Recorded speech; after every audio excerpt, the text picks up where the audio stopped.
Hello there, I hope you're having a great day. In today's video, we're going to be talking about what the different methods of homeschooling there are. And there are a number of them. So we'll look at those today and give you that information in this video.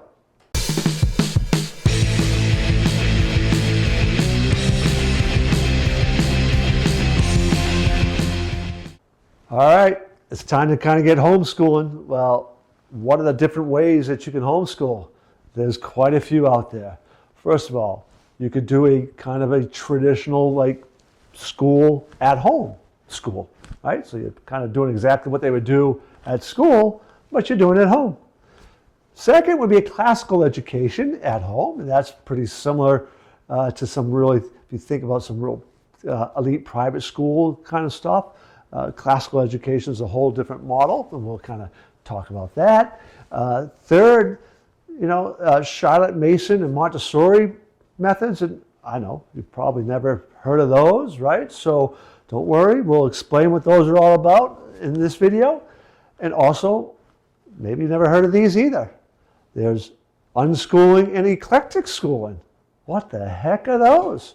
Yes, we will talk about those. And of course, there's, in this modern world, there's the virtual and online learning options. So all of those things we're going to talk about in this video. All right, so the school at home school idea is, that's what it is, right? You're looking at curriculum that meets the standards that your state requires.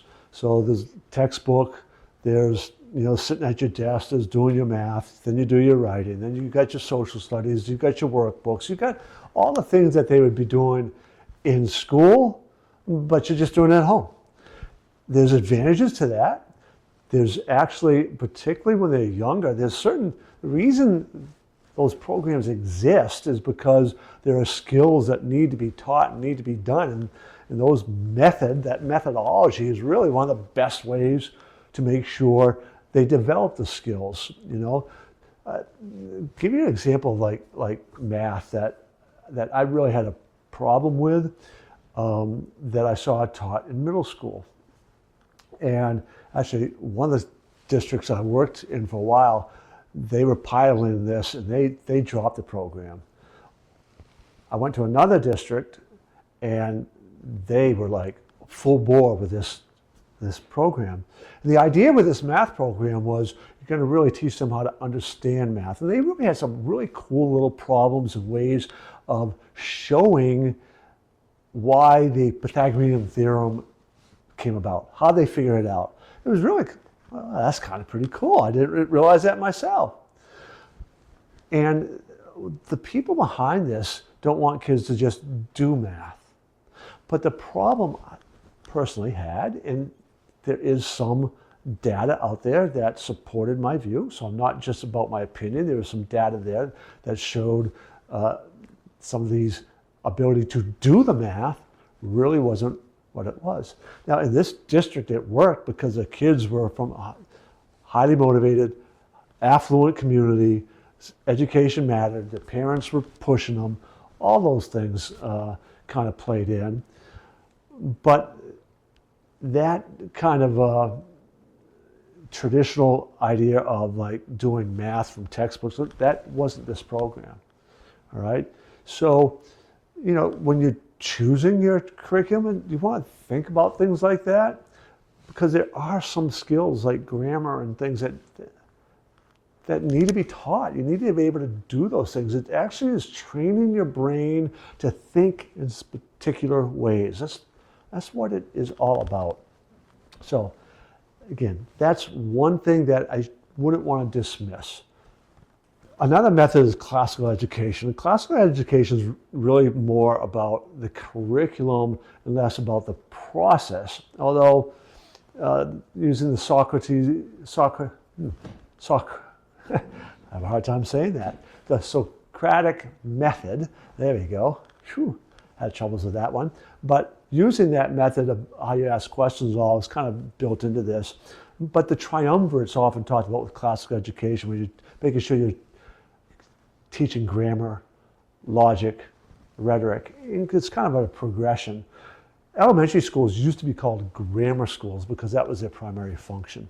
So at those early stages, you're teaching kids how to think and how to ask questions and how to communicate. You're beginning to then develop some logic in there, how to reason, how to solve problems. All of that is part of the curriculum.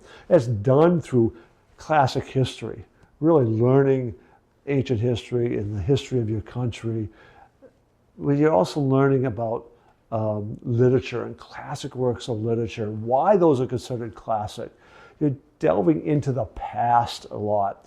And some people have a problem with that, but I think it's very important on a number of levels. And one of those is not only the thinking method, but you kind of begin to see a progression of thinking and ideas and how those came about, including with literature. If you don't get in touch with your past, you can really not understand why things were necessary the way they were in the present. And there's a story often talked about before you start. There's a parable that goes with this. I won't tell you the parable, but before you start tearing down walls and fences, you better know why they were put up in the first place. And that's what the study of history and classic literature can do for you. So that's a classical education. So the Charlotte Mason method is really, it's trying to break free of some of the structural aspects that come with a traditional school and classical education, where getting them outdoors, getting them exploring nature, exploring their creativity, short little lessons, get them really kind of feeding their own curiosity, right? Especially with young kids, when you see them out in nature, they wonder about they're watching the ants play around, they're playing with the bugs, what little kids do, right? Young kids do. Fostering that, turning those into lessons, that's kind of the general idea of this Charlotte Mason. And Montessori schools there are schools, like you could send your kid to a Montessori school, right? So if you wanted to do a Montessori approach, which is another whole mind, hands-on kind of school structure that tries to break free a little bit from that traditional setting, even though they're still trying to focus on life skills, important things like they'll do a little bit more with character and mindset and things, but it's a whole approach that you would have to, if you wanted to do this, you'd have to be contacting Montessori schools and see about getting their curriculum materials and trying to get trained to do that. But that is a method of teaching that is out there, is available. And the idea behind unschooling is that your child's going to guide their learning, right? They do that by showing you what they're interested in. And then you figure out how to kind of keep that curiosity going and asking the right questions. So they begin to delve in. It's kind of this idea of how kids really begin to learn from the time they come out of the womb, right? They're absorbing everything, and in their brain, they're beginning to make connections. These connections of what's happening here, and then, I touched this and mommy yells at me, or, touched that and I burned myself. And that, you begin to absorb what's going on around you, and you learn that way. So unschooling is kind of directing that undirected process. So what I mean by that is you get them into certain situations where you find out what their curiosity is, then you figure out how you're going to meet certain objectives by fostering what it is they're really finding interesting.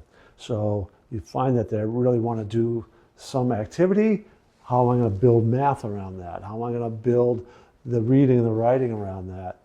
So that's kind of the general idea of what this unschooling is that you're really watching and observing your kids and trying to figure out how to foster what's coming natural for them in terms of what they want to learn. The eclectic is really this idea of you're looking at all these and blending and understanding that they each have a purpose.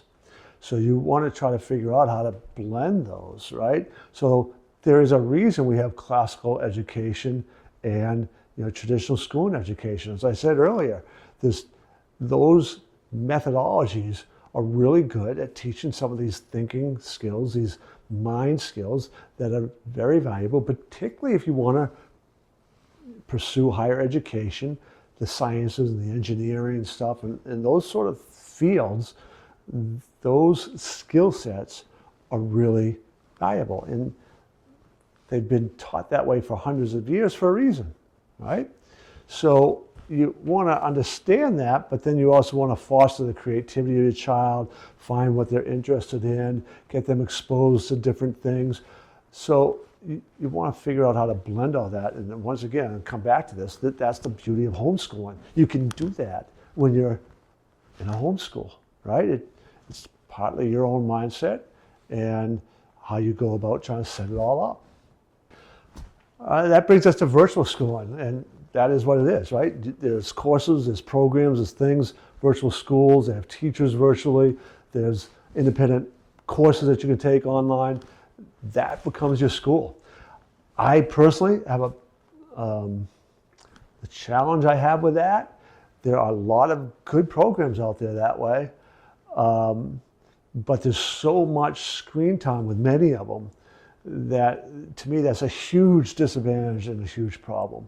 Now, some of the virtual ones, you're meeting with a teacher, you're meeting virtually. I do some of my own work that way. So it can work without just, doing a video lesson and then working on that. But there are some significant concerns about all the screen time that you really want to step back and think about. Well, we covered all those different types of, well, maybe not all of them, but a bunch of the different types of ways that you can homeschool. So I hope that provided you some good value. I encourage you to subscribe to the channel, and we're adding new videos all the time. One that you might be actually interested in is what are the advantages and disadvantages of homeschooling? So you check that video out today and subscribe to my channel, and hopefully we'll see you in another video.